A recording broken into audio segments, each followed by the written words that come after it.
দুই বাংলার জনপ্রিয় অভিনেত্রী জয়া আহসান। তবে গত কয়েক বছরের দেশীয় কাজ নিয়ে তেমন ব্যস্ততা নেই তার। ঈদ কেন্দ্রিকও নেই তেমন কোনো কাজ। এবার অনেক বছর পর আসন্ন ঈদ উল ফিতরে মুক্তি পেতে যাচ্ছে তার নতুন একটি কন্টেন্ট।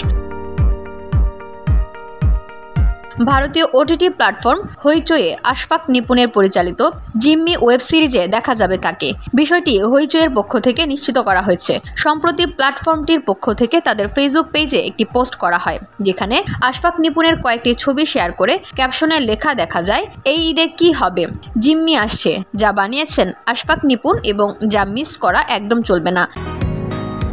বসুন্ধরা, উত্তরা, বনশ্রী, কুড়িল ও বাড্ডা সহ রাজধানীর বিভিন্ন স্থানে অভিজাত ও অত্যাধুনিক মানের ফ্ল্যাট কেনার এক নির্ভরযোগ্য প্রতিষ্ঠান pleasant properties limited.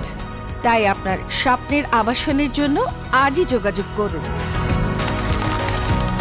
Pleasant properties limited, where destiny matches eventually। সিরিজটিতে জয়া আহসানকে দেখা যাবে সরকারি নিম্নপদস্থ এক কর্মচারীর চরিত্রে। 10 বছর ধরে কোনো প্রমোশন পায় না সে। স্বামী স্ত্রীর টানাটানির সংসার। উচ্চাকাঙ্ক্ষী ওই নারী একদিন অফিসের স্টোর রুমে বাক্স ভর্তি টাকা পায়। হঠাৎ পাওয়া এই টাকা নিয়ে শুরু হয় টানাপোড়েন। শেষ পর্যন্ত লোভের কাছে জিম্মি হয়ে পড়ে তার চরিত্রটি।